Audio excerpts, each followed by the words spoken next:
Did I get this to work? I think I did. I think it works.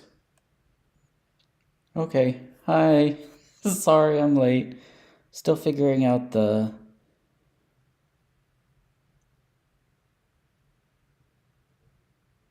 technologies of it all.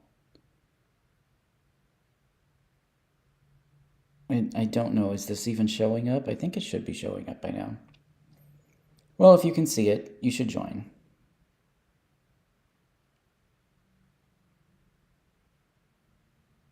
If there's another one of it, then that's not the right one. This is the right one. I cannot figure. Oh, look, okay, it's live. I see it now. I see it on my phone. So it looks good. I mean, it looks terrible, but at least it exists. Um,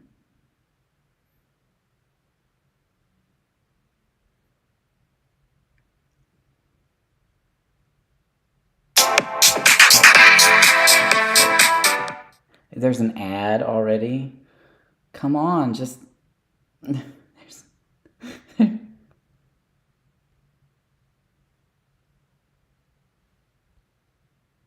okay.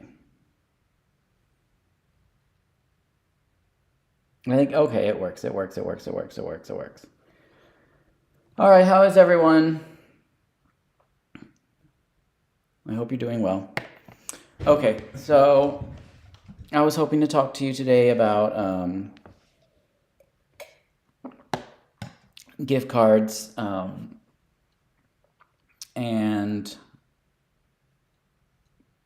gift card uh, spreadsheets.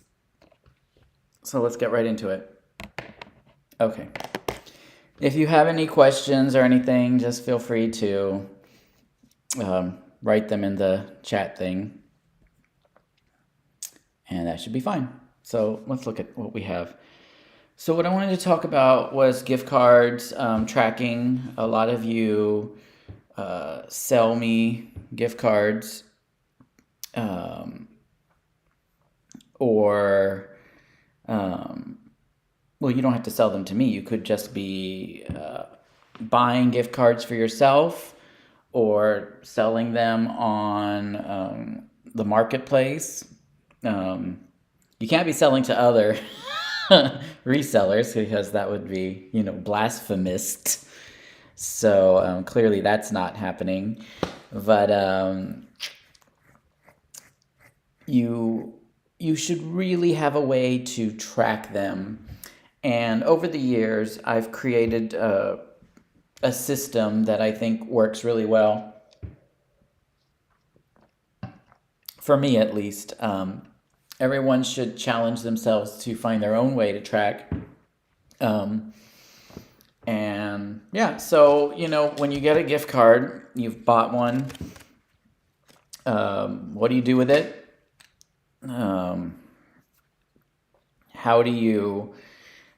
How do you manage it as part of your portfolio? I think that's the question, because really a gift card. Oh, and let me know if you can't hear me or anything. Let me see. Let me test the volume. Oh, yes, yes, yeah. Okay. So the question, what I'm trying to say is, when you get a gift card, any gift card, it becomes an asset. It becomes part of your portfolio. It's no different than a stock or even a small house. I mean, it's something tangible, and it's something, even if you don't have a physical version of it, like this one, it still is a little box of money, and it still has cash in it, and it still has value. So you have a choice with what to do with it. You can use it slowly. It can sort of become its own little credit account, or you could sell it to me. Or, like I mentioned a minute ago, put it on the market in some way. So you do have options. And it's yours in a sense, until it's not. So how do you track it? So that's what we're going to discuss today. And I have this. I'm going to try to share my screen, but I don't know if it's going to work. But we'll we'll see about that. Let's see. I have it here. Okay. So if you can see this, which I'm hoping you can, this spreadsheet I call gift card sales. Yeah, there we go. So these are my gift card sales for the year. And you can set this up however you want.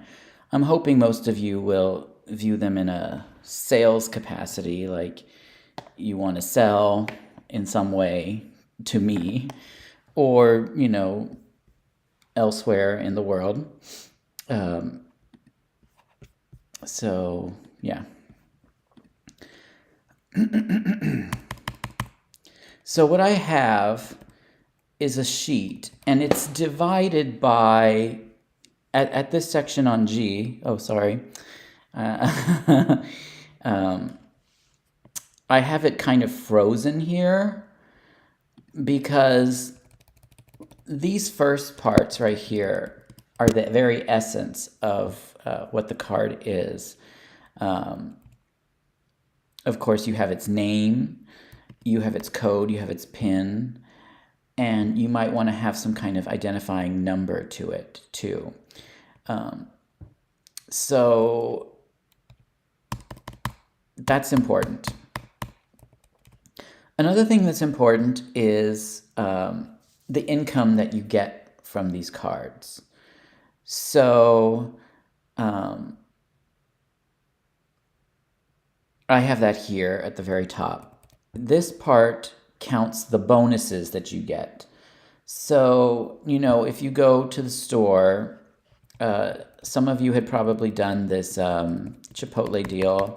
I don't know, it was probably at Newegg, and it was 85%. So the value was $150. And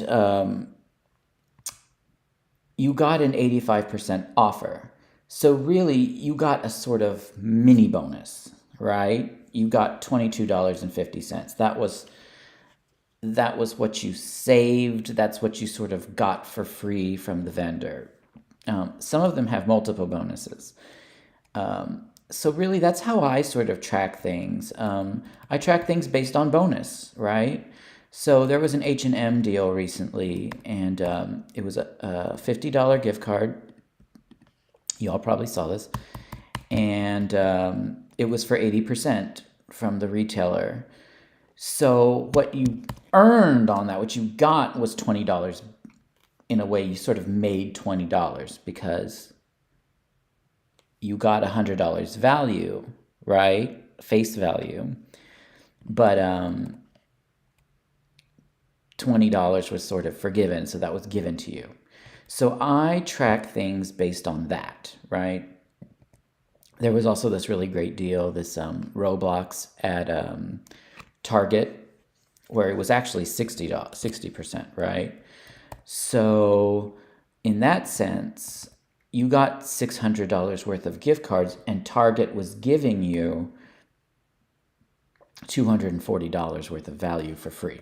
So that's how that's what I consider the income. The income is the bonuses. Okay? And so what I do is I track that on the spreadsheet all the way down this column, both column N and O, right? Then you want to track your volume, okay? How much do you still have outstanding, right? How much still exists in the world? So like when I have a card, like this one, there was a deal the other day, it was at Best Buy, I think, for PlayStation, right? And it was So what I did was I bought two $100 PlayStations right here, right? That's my face value. And it was Dollar General, right? Dollar General gave it to me at 85%. So I got $30 as a bonus, essentially, right? But those cards still exist because no one's bought them yet. I haven't sold them yet. Or, yeah. So since they still exist, since they're still in my inventory, they count up here as part of my gift card volume, right? Now these here, these Chipotles and these H&Ms, they did sell. So they currently are $0 on my inventory list because they no longer exist, right? They're out there, they've been sold to someone else, they're no longer mine, they're zero.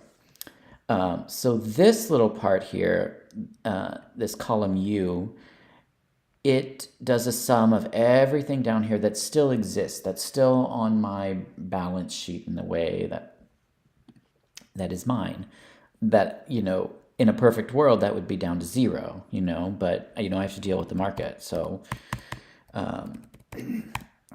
that's what I have to deal with. Then there's expenses, okay? So we need to talk about expenses.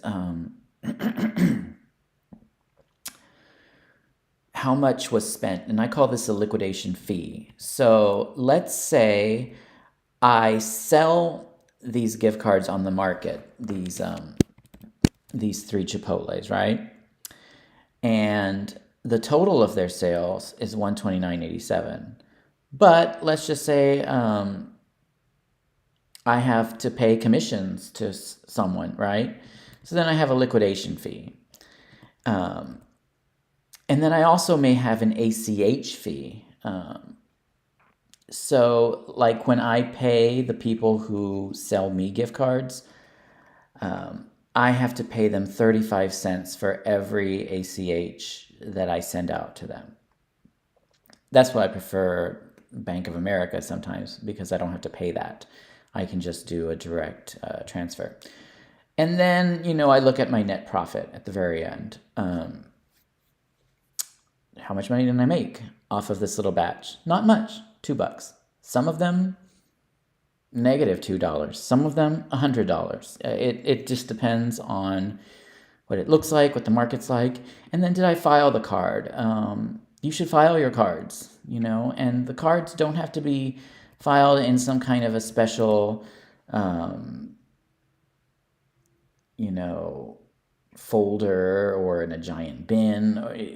It could just be scanning them. I mean, a card really is essentially a code and a pin. So if you scan them in some way, just an image of the card, that's usually good enough.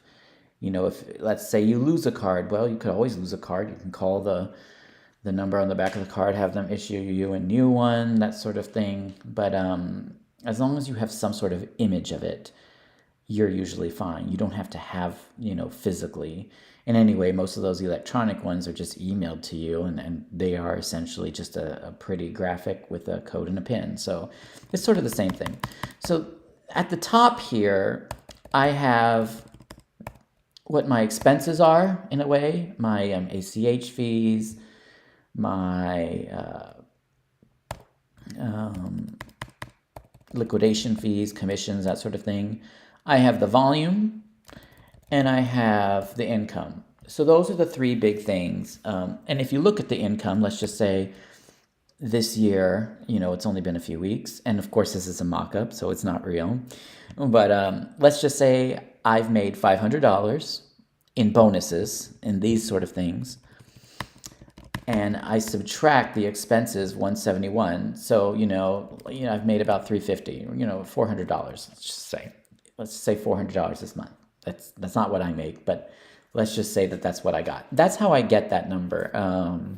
I just, it's very basic business, just income less expenses gives you a sort of net profit or net loss. Hopefully you're all profiting off of this. So that's how I sort of figure it, and that's how I sort of manage it.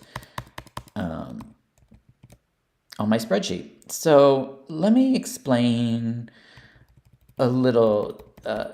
Now here, as you know, most of you, for some of you who watch my channel, you actually sell me your cards, and then I resell them, and I'll give you like a name, like a code. These are fake, but I'll give you an initial so I can track it and make sure that it worked out, that you got paid. I also want to make sure everyone gets paid, obviously. So, the day I get your cards, I will take whatever you send me. I'll take your card and your code and the pin. Sometimes some of them don't have pins, and that's fine. And the value. Those are the sort of the main things that I need. And so in that template that I post, those are the three main things that I ask for. Well, the four main things: the name, the code, the pin, the value. Once you give me those things, I will give them my own identifying number to sort of keep track of them while I put them on the marketplace. I do that in a counting method. It counts one after the other. And you can see here sort of how I do that. It's a concatenation. So I'll start with some digits that I want at the beginning, comma, mid, and then add these extra digits plus 1. So it'll just sort of automatically give everyone a number for all of their cards, or the cards that I buy myself. So that helps me to keep track. So immediately, once I buy the card, at the same time when I buy the card, I post them onto the market. The market also helps me. Once I do that, it also balance checks for me. So then what I do is I check the total value of the batch you gave me. Or, you could do this yourself. See what is your value. So here in total value, and once I buy them, I keep a receipt. Because people say sometimes, what, I didn't get paid, or what date was this? And then I have a record here, and I can look and see when the receipt was. And then they're like, oh, yeah, okay, now I remember. Something like that. So I always want to keep the receipt. You want to keep good files. We pay taxes on this, that sort of thing. So I have very good filing systems. I never pay for something without keeping a receipt. So after that, I check the value. And so here I do a summary of the cards, of the value that I have. And then now the deal was on target for 60%, but I was paying the people who buy for me, my runners, the duck dealers, I was paying them 70, right? So I want to make sure that they all got a nice little profit. And that's really good. But I also want to make sure that I'm okay. So in so doing 70%, this cell takes the first cell, the value of the card, and it multiplies it at the top here by the percentage. It subtracts out the percent. Sorry. So in that sense, I earned $180. Right? But that's just from the beginning. Then I have to talk about the bonus entry and the credit entry. So there's always two entries for each one that I put on my own personal spreadsheet, my own ledgers, right? So most things come and go. So when I pay people through ACH, that goes through my PNC business checking, which is fine, but I have two entries on there. One entry is I bought a $600 worth of Roblox. The second entry is I got $180 as a bonus from the Roblox. Now, there's a reason I do that. It may sound a little weird at first. It's like, why don't you just write on your spreadsheet that you spent, on your ledger that you spent $420? Well, it's not that easy. And the reason is because things get really complicated as some of the gift card deals get more involved. And I'll explain that in a second. So my actual expense, that what I actually paid the runners, was $420 for this deal. And that was, of course, made up by $600 as what I bought, the face value, plus $180, which was the bonus. Minus $600 plus $180 equals $420, right? Then I put them on the market and try to sell them. For the most part, they sell pretty quickly. Some of them take a long time. Some of them float for a year, and I'm happy to wait. That's my job. You don't have to worry about that. That's why I make the big bucks, right? So once they sell, I mark them green here. They're no longer a going concern. They're at $0 here. I've managed them. I've made a profit. I sort of double check everything. Now what I also use this as a tester. So let's just say I bought PlayStation from you or something like that. So now I'm going to sell PlayStation on the market, and what I do is I mark it in. I like to put it in hot pink, which means it's sort of in progress. So I'm looking at the market right now, and the market's like 9% or 8% discount or something like that. And remember, I purchased these for 85%. So I'm going to want to make a profit. I'm not going to, even if I've bought these cards, I'm not going to put them on the market yet until I'm ready, until it looks like it's going to be profitable. So how do I know when it's profitable? Well, I use this as a tool to tell myself when it's profitable. So let's just say I sell them for $84 or something like that. Well, I don't just sell them for 84. Well, let's just say I sell them from 83 times 0.945. Let's use that as an example of what possible commission is. Okay, right? So if I sell them on the market for 83, let's just say that's the rate, then after commissions, which would be 0.945, which is just a sample, this is what I would get, the sum of V20 through V21. The liquidation fee would be L minus X, so it would take the face value minus the sales total. Let's say I had to pay you your ACH fee as well. And then at the end, what I do is kind of like this L minus L plus N plus T plus O plus X minus Z. It sort of takes everything into account. If I sold it at that, I would lose $13. Okay? So that means I can't sell it at that. Well, what can I sell it at? Let's say the market's changed and now I could post it at $89. 89 is still not good enough. It would be a $2.14 loss. Well, let's say in February the market changes a little bit and now it's $93, right? Because that's actually what it is getting close to. Well, if I sold it at $93 after commissions, after my liquidation fee, after the ACH fee, then I would have a $5 profit off of that. That means do it. That means go for it. That means put it on the market and let's get going.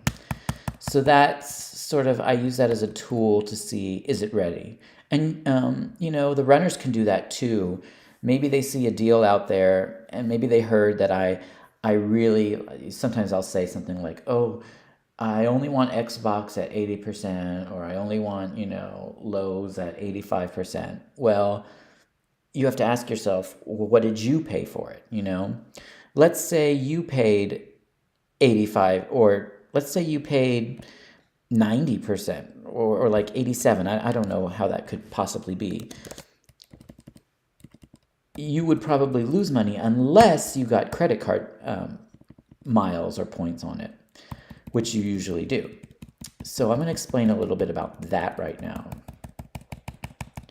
So I posted the other day, there was this deal at HEB for Texas Roadhouse, right? So it was buy a $25 gift card and get a free, for every two 25s, get a free $10 HEB bonus, right? So this one isn't something that I bought from my runners. This is something I did myself. So let me explain how I did that. First of all, when you get the card, you know they do have these magnetic strip things where you can swipe the card and it'll populate this for you. So you might want to get one of those from Amazon, make your life a little easier. Sometimes it makes your life harder because it adds extra figures to it. But if you get good at it, it could make your life easier. So that's what I do with some of them. I just swipe them and it populates those layers for me right here, the code and the pin. So once I do that, I write that all down. I give them a number based on concatenation up here. That number just automatically happens and it counts in order. And then I write down when did I post it to the market. It's usually the first thing I do as soon as I've bought a card. Where did it come from? Oh, I got this one at my grocery store, HEB. Okay. When did I pay for it? Well, I paid for it on the 6th. That's the next thing in there. Okay, when did I file the receipt? Well, I haven't scanned the receipt yet. I threw it in a corner of my closet and it's just kind of sitting there really sad. So I'm going to leave this blank until I do. This doesn't get turned green until everything's done. Now here's the little part that I was saying is unusual. What kind of bonus did I get? Well, technically I didn't get a bonus on this one. This one was, when I paid for it, I paid full price, but I got a bonus gift card from HEB. So the bonus gift card was, $400 was the value of the face, right? But the bonus gift card was $80 worth, right? Because it said for every two 25s, you get a free 10. So there are 8 sections of 25s. 8 times 10 is 80. So I got $80 worth of HEB bonus cards. Now here's where I was mentioning that sometimes things get split. So for my ledger, the actual purchase is, let's just say it's on my Platinum card, right? On my Amex Platinum. That's where the purchase lives. But the bonus is on something completely different, right? Now, most of the times, the purchase and the bonus are in the same ledger thing, the same transaction. Minus 100 plus 20, easy. But this is a little more complicated. So I do have them split. So when I look at it later and I'm like, well, what happened here? I didn't pay full price for this. No, I didn't pay full price for this. Part of it went on one card and the bonus went elsewhere. Okay, so the bonus went on my HEB credit account and the charge itself went on my Amex Platinum, right? Now, in this sense, for an Amex card, you would usually get 1%. But when you put it onto your like Schwab account or something, that could become 1.1. Now, let's say it was a different card. Let's say it was a Citi Double Cash, right? So here, you would actually be getting 2%, right? So that's another bonus that you get, right? And so you want to kind of track that. So when you look at your profitability for this, you didn't just get the $80 here, right? You also got 2%. And so this little column here, the T column, it multiplies how much you spent, the $400, plus the 2% credit card rewards, and that means that you earned $8 in bonuses. But there's all kinds of things you could have done. It could have been the JP Morgan, Ritz-Carlton card, which I've calculated as 0.0092%. It could have been probably one of the best. You know, there are some grocery credit cards out there. I tend to like the Amex Blue Business Plus because that gives 2%, but when you're sending it to Schwab, it becomes 2.2, right? So it's a little more. So in this case, I would make $8.80 on that, right? Now, once the cards sell, I sort of put them here based on their number. So someone bought one of my Texas Roadhouses for $21.15. Someone else bought it for $20.62. You know, whatever. So I count up the total of all of that, and well, they paid. They didn't buy it for that amount. They bought it for more. But then after the let's say 7% is a good pretend rate of commission, then what I collected was $21.15. So in this case, the total I collected from the whole batch was $330. That means that's a difference of $69. So my total profit, including the $8.80 here, or is $19.25. So I know this was a successful run to the grocery store, right? But even if I did this on some, I don't know, some silly little card like the Venmo Visa, right? Which, well, let's just say is 0.1, you know, something like that. So if I did it on that card, I would write there that I did it on that card. I would write that it was 1%. So I only would have gotten $4. I still would have had a profit of $14.45. So I know that that's something that I can go out later to the grocery store and just buy a whole bunch of, and just max out all those 1% cards. Because obviously I've probably maxed out all my 2%, 3%, 5%. So this is kind of a low-hanging fruit. This is a good deal. And that's how you sort of know that. Right now we have a deal at Papa John's, as some of you know, it's at Costco, right? So how do you do this? Costco will let you do up to 5 of these. So I did 5 yesterday, right? Or 2 days ago. So I did 5 of these $25 gift card sets, right? Got them at Costco. The total of the face value is $500, right? Now I looked at the receipt and they didn't charge me $500. They charged me $399.95, right? So that means that Costco gave me, in a sense, $100.05, right? But that's not all they gave me, okay? Because also there's the Costco executive rewards. So you get, and so this is what I call bonus 2.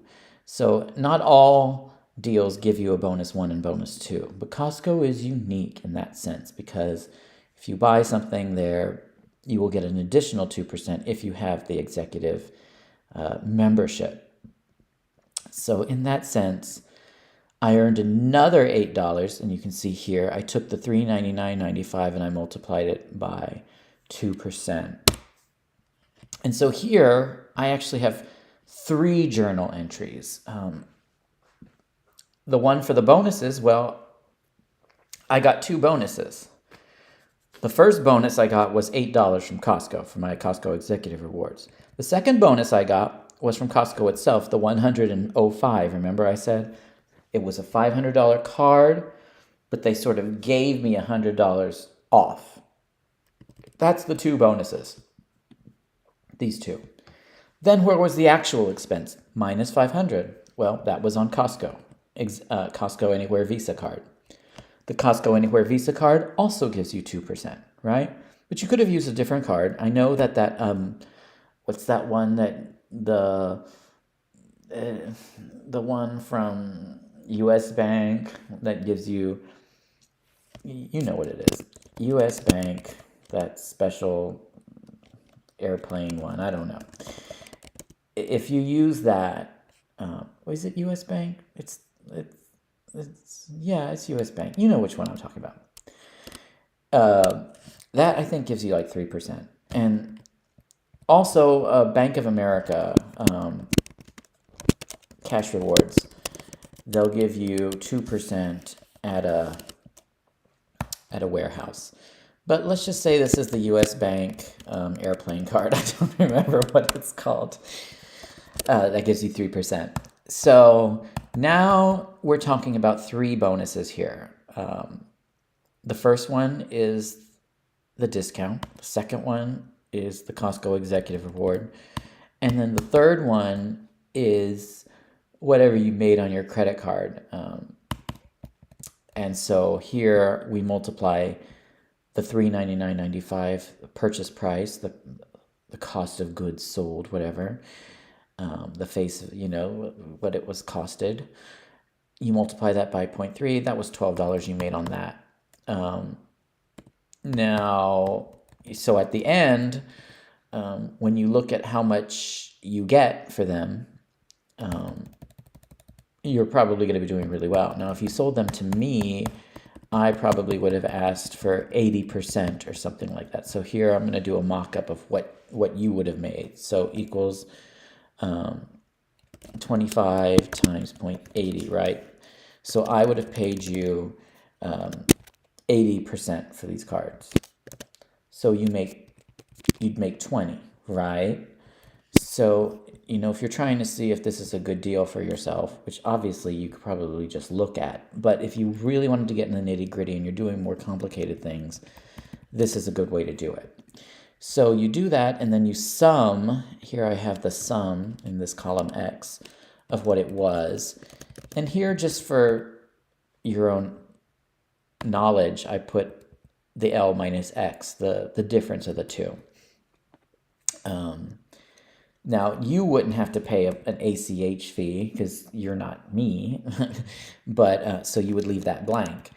But here, you would do the full total to see what kind of profit you got. So if you did this and you sold these to the Duck, you get in column L $500 worth of face value. You get from Costco in column N $100.05 as a discount. You get from Costco $8 as your executive rewards for the 2% on the purchase price. Then you get 3%, which is $12 from your US Bank airplane card. It's now at 0 because you sold all of them to the Duck for $20 each. That would be 80%. The Duck pays you $400. You're very happy. But overall, you don't just make $400 because of this $12 and this $8 over here, and also just the purchase price because I threw in an extra nickel, it looks like. You walk away with $20.05 simply for purchasing this online and copying and pasting the codes and giving them to the Duck. So this helps you track. And that's what we want to do. We want to keep track. Now, let's say you have some other cards and I have it on the calendar that I'll pay those in a week or so, 2 weeks. Well, they're not green yet, so that this way that they're outstanding and that I haven't gotten to them yet, but I will. So this is a good way to sort of to know what your gift card volume is at the top. And then when you look at your end of the year, your overall expenses plus your income, and we're talking about all the incomes, right? And that includes both column N and O, which is both bonuses. Like let's just say those Costco bonuses, that sort of thing. So you look at the total income of the year at the end of the year, and you look at the total expenses, and that's how much money you made off of these. And you can call elsewhere in your spreadsheet at the front, in your overall or your balance sheet or whatever, to see how much you have left at the end of the year, how much is rolling over into the next year, how much you sold, how much money you made. Maybe some of them you don't want to sell to me, and that's fine. Let's say you are a big PlayStation person and you want to buy video games. Well, you don't necessarily have to sell these to the Duck. You could use them yourself. So if you use these PlayStations and you buy video games or whatnot, or movies, well, then at that point, you're spending, you're getting $100 back, right? You're getting the full value. So when you look at your end of the year, you have made $30 off of that. And this wasn't a DuckDeals gift card. It was just something you used personally. And because you bought it for $200, you bought it at 85%, you made 30, you enjoyed it. I mean, this is all pretty obvious, but it helps it helps me anyway, to have it all written out here in a way that you can see it. So that's the spreadsheet, and that's what I came to talk about. So let me minimize that and bring my own face back into the thing. Here I am again. Okay, so let's see. That was my little spiel, and I hope that helps you and gives you an idea of how you might want to track things. If you are interested, you're welcome to message me and I can give you a copy of these spreadsheets. I keep mine in Google Sheets, which really helps me because I'm very mobile. You know, I'm on different computers all the time. Sometimes I do it on my phone. Sometimes I'm doing it, you know, I'm on an airplane in Vegas and it's so, yeah. I am a strong supporter of cloud computing and that sort of thing. And yeah, it works for me. So that's just an example of something I've been using for years that helps me keep track of how much I have, how much I owe, how much I need to spend, how much I need to make profit to be profitable, how much I have to float for next year, what kind of miles I'm earning. And then at the end of the year, I look at it and I need to be happy with it. And I'm always very happy with what I'm making. And that's why I continue it every year, because I'm liking those profits. I don't have to go in and count each one individually. The way I have that spreadsheet set up, it really goes in and just sort of does big sums of everything. And I don't like getting too much in the weeds. Yes, I do lose a few dollars on some of them, and that's fine because when I'm looking at the end of the year and I'm realizing this is more money than I make in my other 9 to 5 or whatever, then you know I'm happy and I can move on to my next year. So that's how I do it.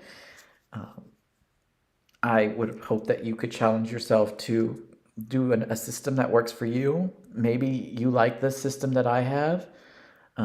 Maybe you think that it could be more efficient, and it definitely could be. So maybe you'd like a copy of that and you'd like to add new algorithms that really talk to you, that might make your job easier.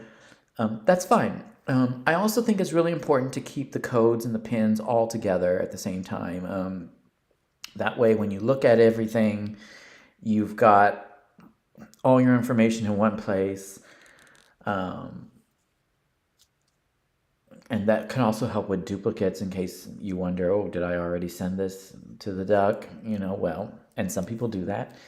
So you could do a quick search and find whether or not you have that code and what that code was. If you gave it an identifying number, like I do with those counters, that counter formula that I put in, then you'll know that each individual one should really be each individual one, and they should never overlap, and there should never be duplicates. So that might be something that can help you to fix some of those errors if you get those. And also, the way I ask for these cards is typically to send me a full spreadsheet of an entire batch that you get. And I think if you have them this way, all on one sort of large sheet for the year or something like that, it would make your job easier. All you do is copy and paste it to me in a mini spreadsheet of some sort, and that way it's just easier for you because it's already there. And if you have one of those swiper things, you can get them from Amazon for like $50. Those magnetized things, card readers, that can also help fill in some of those parts and make your job easier as well. So the point is, how do you make this more efficient? How do you make it easier on yourself? How do you track better? How do you know what you have? Maybe you have a batch where, and people do this a lot, they want to use two of those cards for themselves to go for a restaurant at Texas Roadhouse and then sell me the rest. Well, you can have it in that system the way I put it, where it indicates that you used 100% of this for yourself and you sold the rest of the duck. And in that sense, you could actually sell to me at an even lower rate, so I can save even more money, because then you're able to break even better. Of course, I want you to be as happy as possible, and I want you to profit as much as possible, and well, after me, of course. But I think that that's a good way to sort of keep track. So if anyone has any questions, feel free to post them or not, or email me or message me if you're watching this video later. I'm going to keep it archived. Message me on Telegram or on the email address on duck-deals.com, and I will be happy to get back with you and work with you to find a way that where your spreadsheets can also be very meaningful to you and to me, and that can help you keep a better track and a really good system in place, so that by the end of the year you can see how much you made and how much profit you got. And like I said, I really hope that you all find this very profitable. Why else do it? And valuations change from one thing to another. So not all of it is completely automated. As you can see, I have to know, and I know this from, how much which credit card is going to give me for its, rewards. Is it going to give me 2%? Is it going to give me 1%? Is it going to give me 3%? You have to know all of these things. Is there going to be a second bonus in there? Sometimes there are second bonuses. Let's say you went through Ratukin or Top Cashback. I don't know if either of those things are still a thing anymore. Those might give you an additional bonus. And so you can, Dosh, that used to be a thing. So I would add that, Dosh gave me an extra 2%. And so when you look at the profitability for each batch that you do, it could be really, really incredible. And so keeping good track of all of that, um, to see all the multiple bonuses you can get, can be pretty interesting. And if you're a spreadsheets person, if you're a numbers and analysis person, and I think most of us are, who sort of enter this miles and points game and credit cards game, we can really see just the value in buying a gift card. But if you're not organized, and if you're not efficient, and if it's all chaos and you don't know what you're doing and you're just buying cards and you're not really looking at the profitability, it could be disastrous, because you could be losing money and you don't even realize it. So the point is to just be as organized as possible, as efficient as possible, and please use spreadsheets as a tool to make you more money. Because that's what I want to hear. I love to hear the stories people tell me that, oh, I did this and I was able to get a free hotel, I was able to get a free flight. Those flights cost something, and in a way, each person values them differently. For me, I actually value Hyatt points at like 3%, because I've purchased so many hotels where I've looked at the value and the price per point would be 3%. Now, not all of them are like that, but enough that have convinced me. So I'll write in there that I got 3%, and I'll feel good about buying a gift card that may have a little less of a return, because I looked at my spreadsheet and I saw that at the end of the day, it's still profitable. And so if it's profitable and I'm happy, then do it. So that's what I do. So I hope this was informative, and I hope you got something out of this.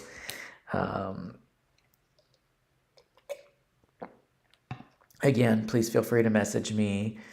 And thank you so much for listening. And I will see you at the next one. And send me your ideas for anything else you want to talk about in the world of what I call financial gaming.